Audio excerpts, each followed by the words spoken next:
All right, everyone, welcome to our podcast, the Synapse Philosophy Group. We're going through D.D. Palmer's 1910, and I've got my children here wrestling on the floor. You too, please.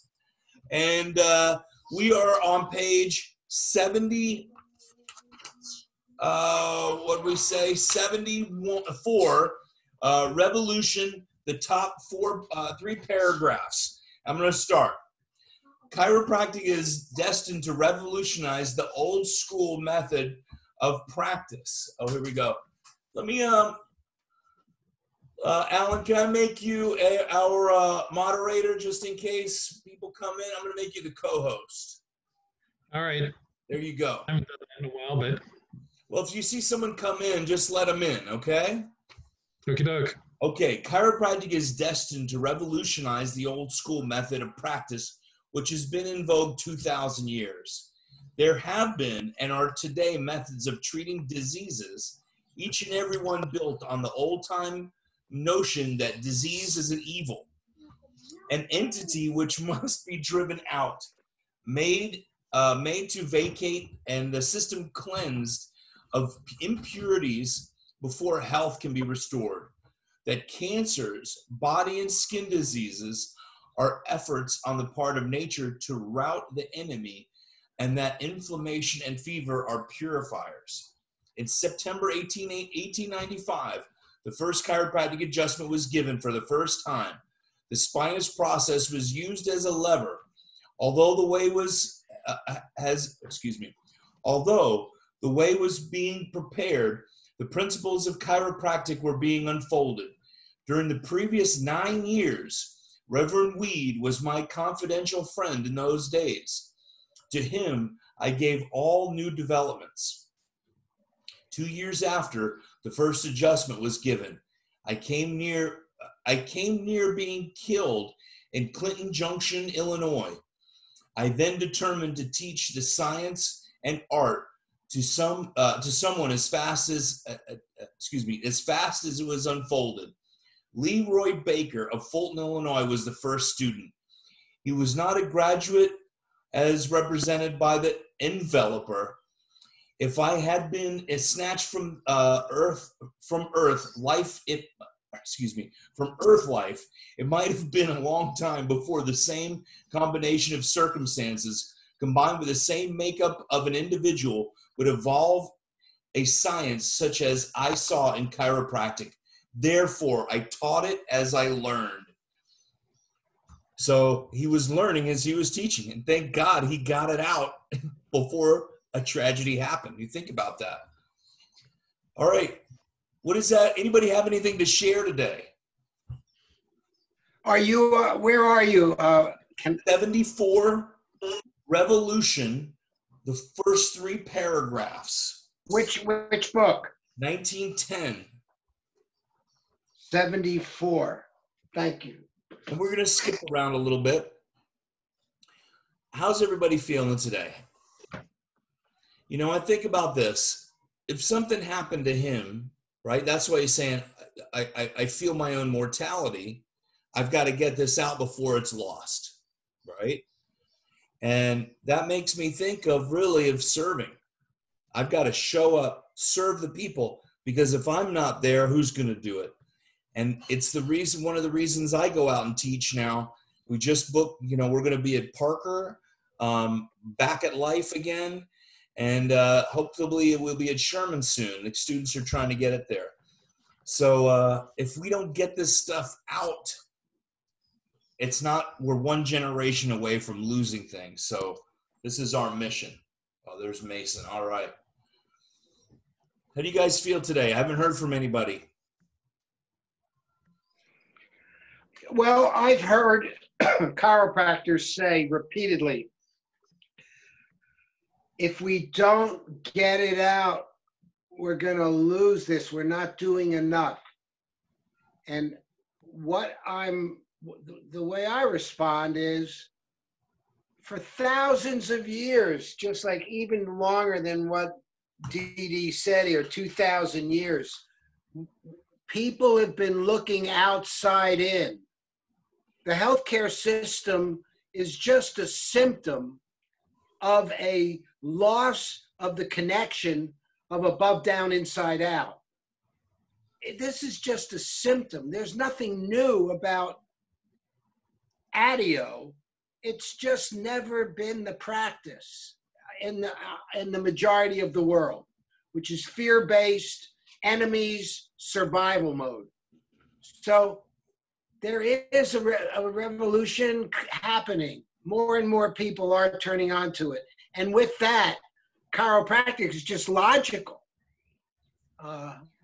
because there's an acceptance of an inner and above higher intelligence.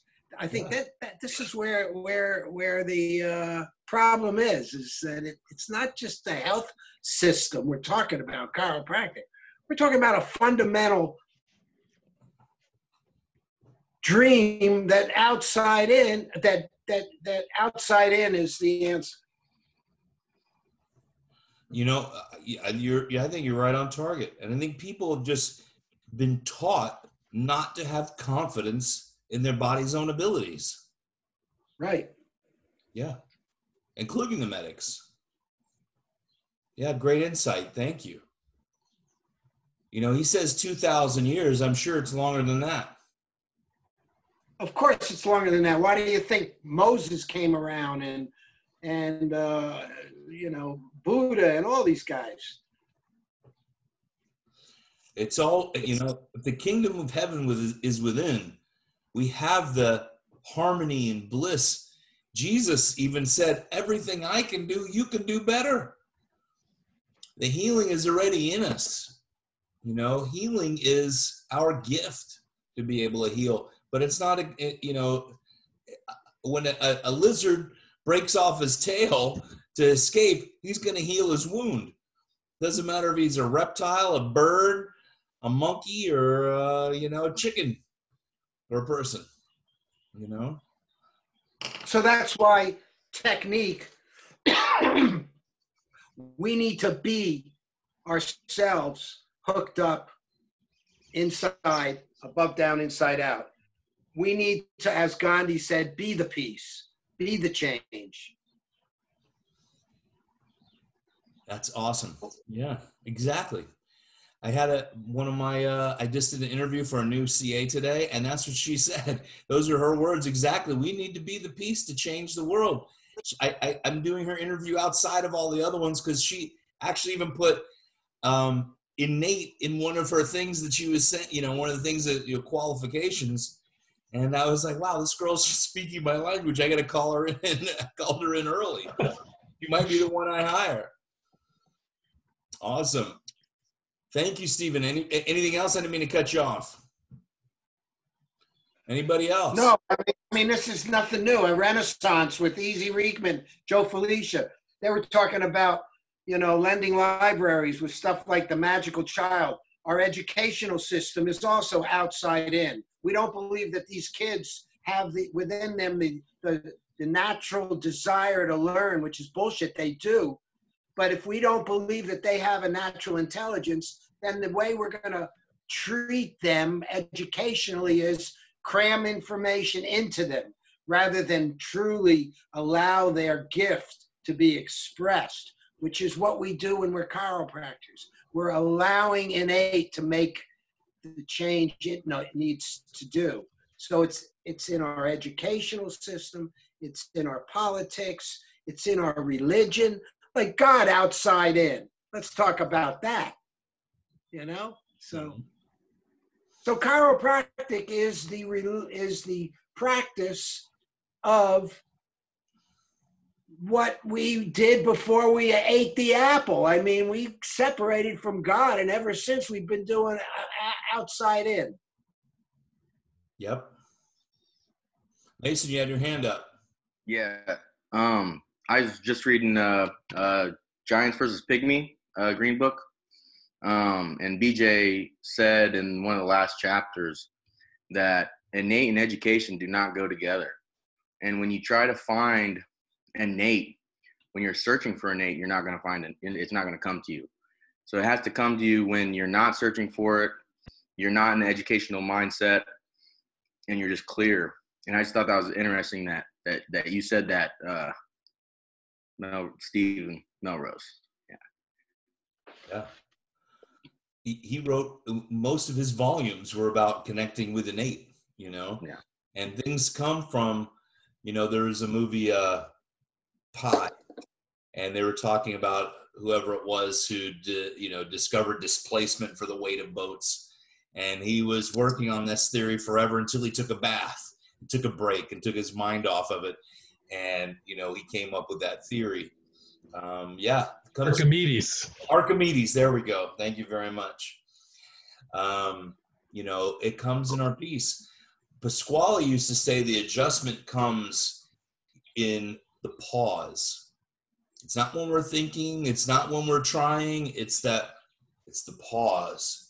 That's when the ocean comes in, it pauses and goes out. We're in and out. Same with our breathing. Pause. And that changed my life, actually. Anybody else? That was really good. Alan, how you feeling? What's on your mind tonight? Well, actually, something that Mason said, that they say that BJ had a typewriter that had a roll of paper next to his bed. He said that Innate would come to him in the night, and he'd get up and he would just stream of thought, type away. He didn't want to have to pull papers out. He would just be able to type away, and the paper would just keep going. And then the next day, he'd give it to somebody the next day, and they'd split it up into the paragraphs and edit it. He said exactly that in the book. You mentioned that? Yeah, he mentioned that exactly. He would wake up in the middle of the night and write down what he had thought, because if he had waited until the morning, the educational mind has already won when you wake up. Yes. That's why, he used to call it an innate pad, having an innate pad next to your bed. It might take me an extra 15 minutes to decipher it, because I usually write in the dark, and I've got the same, what the world was I saying last night? The thing is, the more we practice at it, the easier it becomes, right? The more we do it, the easier it becomes. It becomes innately from us. Awesome. You don't want to. I learned to. Go ahead. I was just a joke. I learned to write in the dark by keeping set lists of dead concerts. The set list of dead concerts. That's great. I heard that BJ invented that rolled paper, but it doesn't matter. But the point is also, we don't want to get rid of our educated. As Einstein said, the educated is a great servant, not a master. And our society has got it mixed up. But a lot of people just want to throw out the educated. The educated, we don't want to get it out of the way. We want to get it in the way of innate to be expressed. But what we've done is we've made the educated the master. That's a great point. Absolutely great point. The world, it's easier to make the educated the master. It's much easier thinking that way, something you've been told to spout it out by somebody else. Thinking innately, that's where, we have to have faith in ourselves, have to have faith in innate and spirit, That, I think that is why it's getting taught out of schools. And even at Sherman, I was just having a talk with someone the other day, is that they make a conscious effort not to talk about God. Even though Didi talks about God a lot. I haven't counted it yet in 1914, but it's extremely important, I think. I'm surprised because Sherman was always like that. I thought Eddie was going to change that. But all the schools are that way. It's all that way. They're all afraid of being offended. Offending one person, right? It's the squeaky wheel. For me, educated. It's educated brain. Exactly, educated brain. And, that's what holds us back. It's holding us back as a profession, as a service, as a consciousness for chiropractors. So I've decided not to care. God bless you. Well, can I add a point of view to that? Go ahead. Yes, in the start, there's this reconnecting God and man, reconnecting the spirit to the physical. But when the 33 principles were codified, it set the profession as not a theology with the principle number one. It recognized the theology and set us up as a philosophy as well.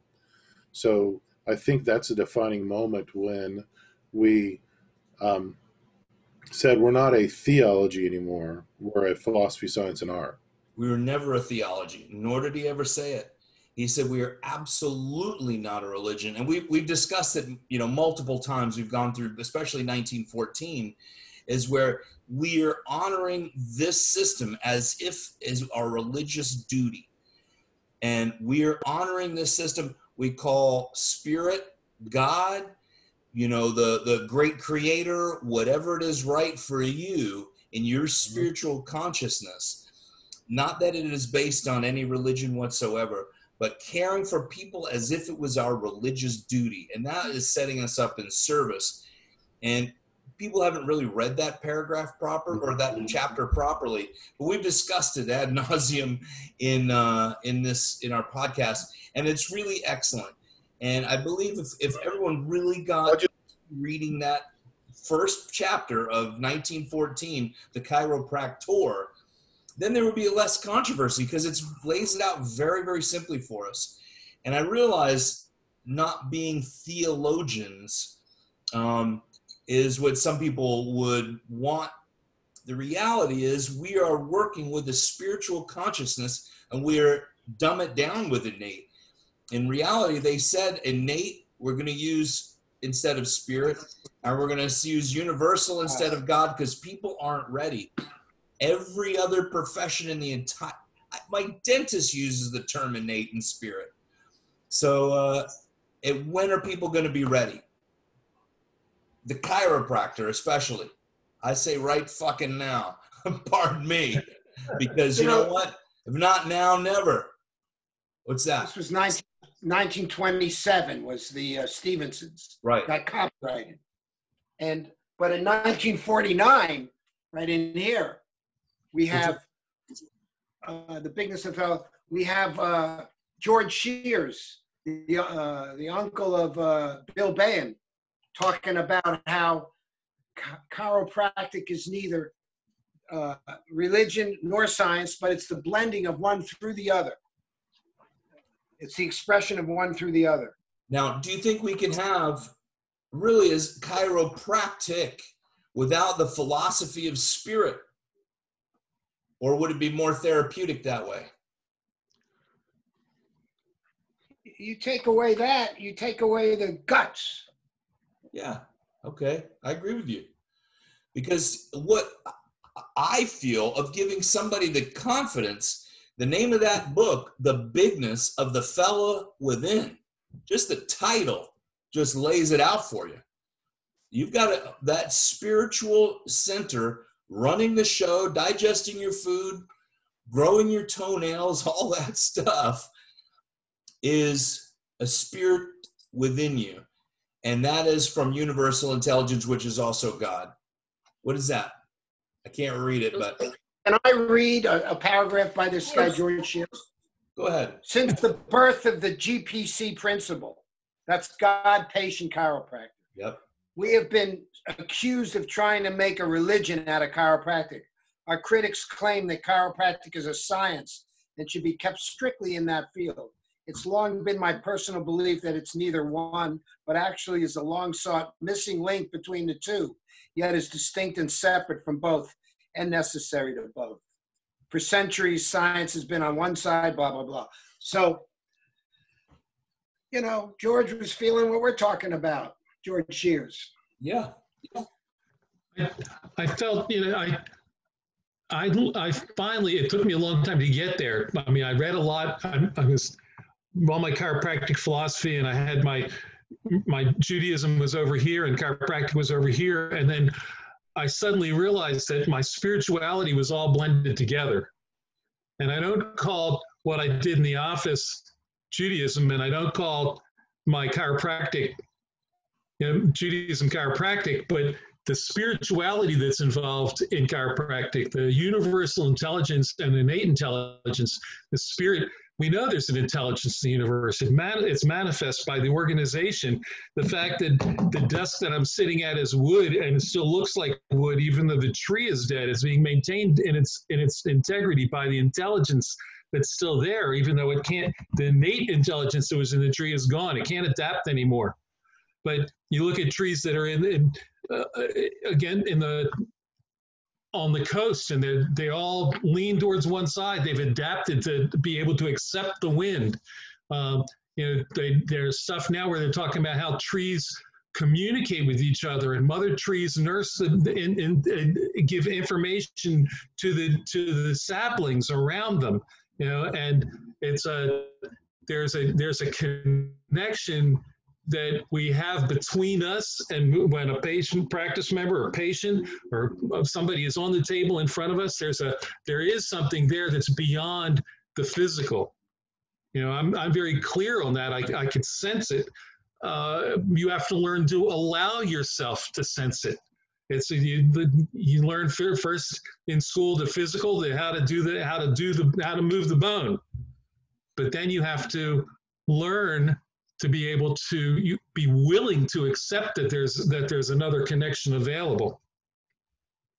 Absolutely. BJ said, make religion your business and make business your religion. Did you know he said that?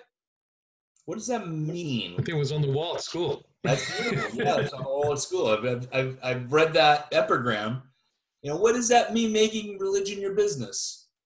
Uh-huh. I mean, it's the business of living, man. Yeah, man. You live connected. Now, one of the things, someone today, a friend of ours just moved back from Dallas, Texas. She came into the office today, and she goes, "You healed me today. I'm doing so well." I said, "I moved the bone. Your body has to do the work. You're doing the healing. I move the bone." And then I said, "You know what? I'm dumbing it down." I said, "I move the bone. God does the healing, and that is the innate inside you." And I had that thought pattern in my head. I'm like, why don't I just say it like it is, what I truly believe? And you know what? She had a revelation moment of, you know what? She's a spiritual person.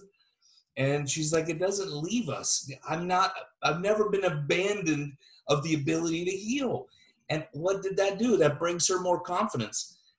It's nice to hear, like, oh, you really helped me. It feels like a pat on your back and you feel good. But that, even BJ talked about that many times. We start working as our own ego, and then, it all falls apart at that point. You take credit for someone else's healing. You're just being the medic. So, yeah, good stuff. Just for fun. As a man, this is a book of all the epigrams. It's a book of all the epigrams on the walls. I have that one. It's a great one. That came out one of the pamphlets. I have a whole bunch of those pamphlets. I love those. BJ didn't write that one, did he? I thought that somebody else wrote that. What? You're talking about James Allen that wrote As a Man Thinketh? This is the BJ Palmer's epigrams. This is the epigrams, the 130 pages of epigrams from the walls at Palmer. Oh, okay. Got it. I got to whip mine out tomorrow. I'm going to start making some posts. That's a good one to whip out. All right. I like it. And Steve made me think about that. I hadn't thought about it in a while. I said, I got to think that out. Mason, how's everything going on down there? You're what, fourth quarter now, right? I'm third quarter. Third quarter. All right. So how is this? We try and make this a little practical too. Like, what are you getting out of our philosophy and practice in this? Like, go ahead. Well, last week I was a little, everything you all were talking about and what we read about was just mind blowing to me, which I wholeheartedly believe. And then this week I feel a little more connected. I have read some other things from BJ, and I'm connecting with some of the conversations we're having. And from now, the difference between now and first quarter, I'm just changing, and as we all are, we're all changing. And it's all for the better. And I know that my body is the one that's healing. I have never had any vaccinations in my entire life, neither my brother or sister. grew up in a chiropractic family, but you know, it's all going the right way, you know. So I'm just having fun. Yeah. Well, sharing some of this stuff with your other students? Sometimes it's kind of hard. You kind of just let them, you have to let them take their own path. I'll mention something, you know, with the things that I'm doing, and I'll only say it one time. If they ask me again, I'll tell them again. And if they show up, they show up. So I'm not trying to push anybody to do what I'm doing. So in the end, we'll all be where we're supposed to be. So you're doing good, because you're offering them the opportunity to see there's more other information available. That's all you can do. Yeah, really I've learned a lot from, you know, my brother Logan, and you know, I have a lot of opportunity here, you know, and it's at first maybe it was overwhelming, but you know, I'm eating it now, you know, so it's good. The first mouthful is a lot to chew. And I think in 1 second is really, you know, having this, your secondary curriculum, which should be the primary, and studying what we're doing. The father of chiropractic, going through this and talking about it, is your leaps and bounds, you know, ahead of the rest, which is going to make it all a lot even easier for you as you go through. You know, you're not hearing it for the first time when Stephen reads a chapter out, or a section out of The Bigness of the Fellow Within, or 19 or 1910. You know, that's you're ahead of the rest. Go ahead, Steve. Well, I'm just very fascinated on the next page, the 1, 2, 3, 4th paragraph. Can you read that? I was going to go into that next. And all right, good. I can't wait. Well, are we in the 1910? There are a lot of things now that have made their way into chiropractic that are about autosuggestion type of things. And this is where someone brought it up to DD. And you want the 1, 2, 3, 4. Okay. Which is something that was written by Carver. This is written by Carver to DD, and DD is replying back, okay? So, okay. So suggestive therapeutics is a natural father of chiropractic, and is all the sufficient extraneous aid it needs. It is a necessity to his practice. The operator will succeed in curing all those who accept the treatment. And then only those. But this is what Carver's saying to Dede. Now, I'm going to go into the page 77 at the bottom, the last 2 paragraphs. Suggestion is a remedy. It is therapeutical. Chiropractors do not use remedies. Chiropractors change pathological functional conditions into those that are physiological. Instead of suggesting to the mosquito that he should not and shall not bore into my cuticle with his proboscis and suck my blood, I gave him an instantaneous adjustment. Maybe I should read that one again. Or Alan, you want to read it? Sure. Go ahead. You read it. Instead of suggesting to the mosquito that he should not and shall not bore into my cuticle with his proboscis and suck my blood, I gave him an instantaneous adjustment. I love it. I love it. Why and how luxations of vertebra are caused by poisons, vaccine virus, tobacco, alcohol, ptomaine poisoning is taught by actual clinic work. Suggestion does not enter into this explanation. It is no more thought of by chiropractor than it is by the mechanic while doing his allotted work.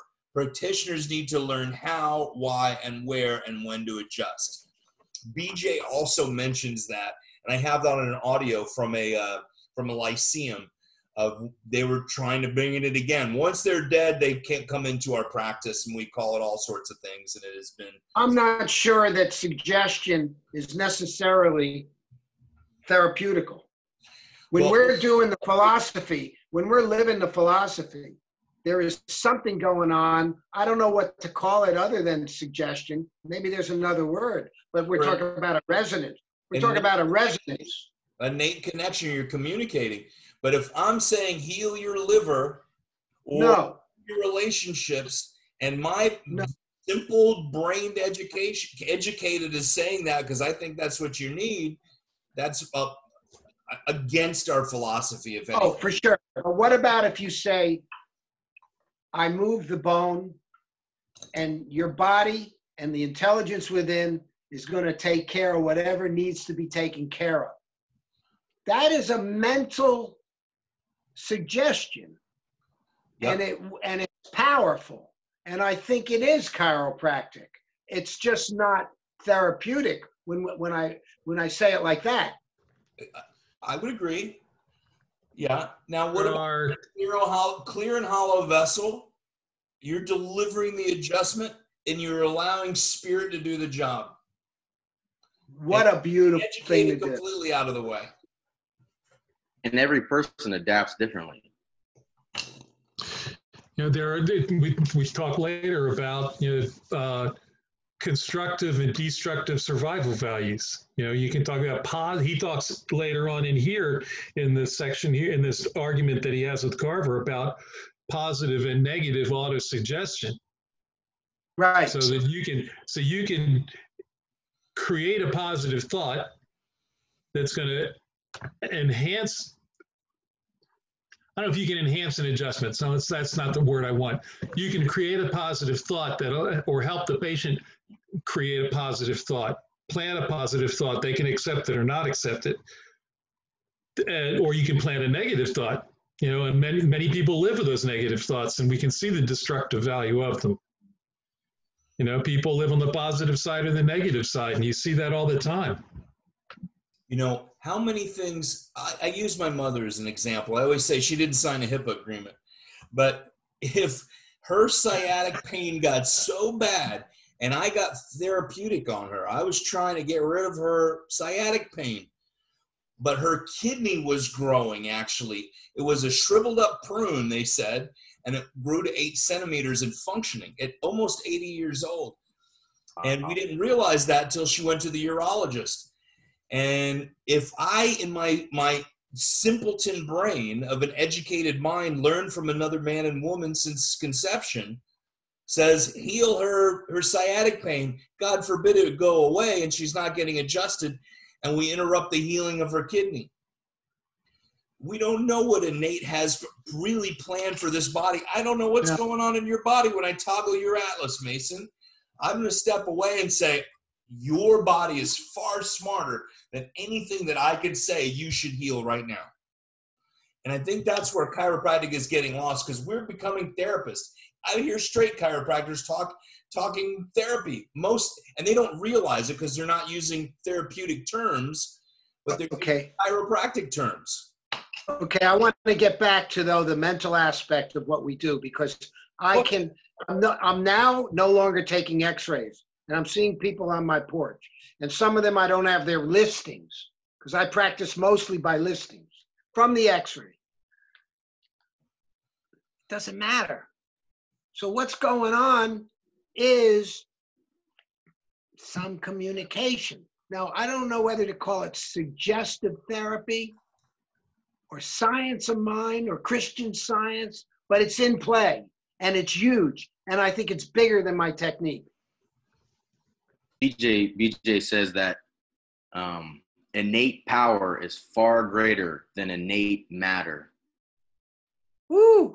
What do you think that means, bro? It means that everyone has this. On a practical level, when you're seeing a patient, what does that mean? It means kind of how here Haig said that when he does a toggle atlas, he doesn't know what my body's going through, but he's going to let me go through whatever it needs to go through because of the innate intelligence and the innate intelligence that possesses the matter that I'm in, this, this body. Do you think it matters that we be specific? Because that's been a big thing in chiropractic. I think that specific is good, but so is global. What'd you say? I think that specific is good, but so is a global adjustment. No, I'm going to tell I'm going to tell you a story about something I've just thought about today. because my heels hurt on my feet. And my buddy, who is a Grostic guy, adjusted by hand, he hadn't looked at my x-rays since he first took them. And he's retired now. And he's not really adjusting him. Whatever. He's at the end of his term. And I used to leave floating out of there. And lately I've been getting Grostic. I've been getting the instrument adjustment, and I have not held an adjustment. I've taken 4 or 5 sets of x-rays, and I'm not getting anything close to an old school adjustment of just clarity without 1 inch off the body. He didn't even touch my skin. 1 inch. Let me tell you. Joseph. Let me tell you. Joseph Epplin. You know Joseph. Okay. Yeah. Let me tell you something about John Grostic, because I was a Pettibon practitioner, as well as a upper cervical Palmer and all this, and Nuka, and I got rid of my X-ray machine when I started doing upper cervical specific with the head clamps and the inline L frame. I still have an L frame. I'll either give it away or sell it. For specific, my old X-ray machine the tube was not stable. Here I am, my two gurus, John Grostic and Pettibon. John opened up an office in Orlando. And that motherfucker, you know what he had as his X-ray? Your old X-ray. And I love the guy. When I say motherfucker, I'm sorry about that, but I'm just saying it was given to me by grace to see. Don't get hung up in my technique. Steve, I have told that story about you and your X-ray so many times because it's important. It's not the X-ray. It's the server. How clear Thank you. Thank you. I mean, and then again, in chiropractic school, I was in Donnie Epstein's class, and we learned Logan, and he taught us the sacrum goes anterior and inferior. Then the next semester we get freaking Gonstead, right? Gonstead says the opposite. Here I am, a kid trying to learn what's the truth. Then I go to DE, and Dr. Sid says sometimes if he hits him on the left and it's on the right, his pisiform will suck it back in. He said that at our orientation. I don't know if David Sarnoff, I don't know if you were in my class, but I remember he said, you hit him on the right, you don't get what you want, you flip him over, you hit him on the left. Right now, I'm having a problem, and I might get kicked out because I already admitted I got the COVID shot, all right? So here's another thing that's going to kick me out. Hold on, stop. You just said you got the COVID shot, and you dropped the F-bomb. You go in timeout for 2 minutes.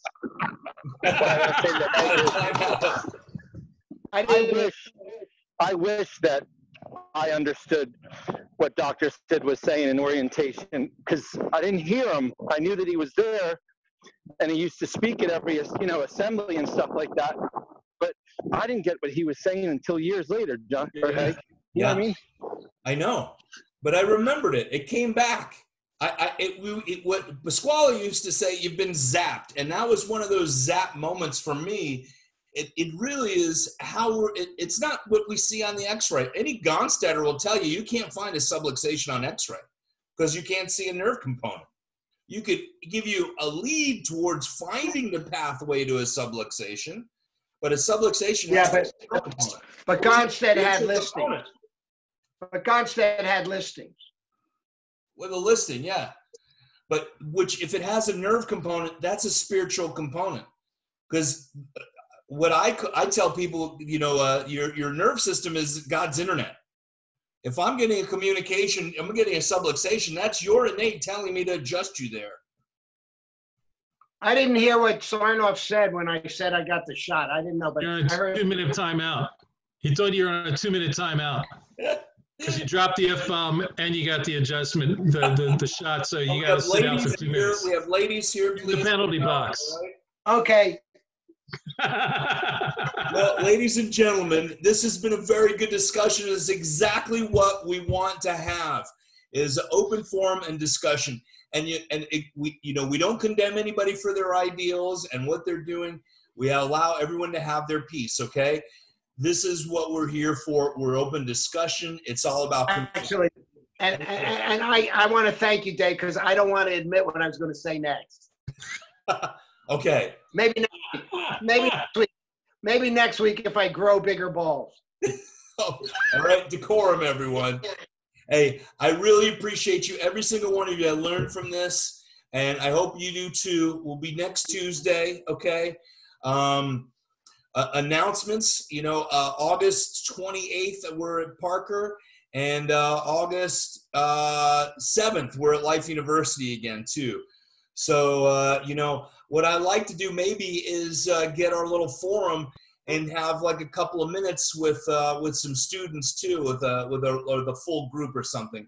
We could work on that. I understand. I understand. If you sense, actually, I wouldn't mind you bleeping out some of what I said tonight. I don't mind that. if I was that tech savvy, I would. But you know what? You're going bleepless, okay?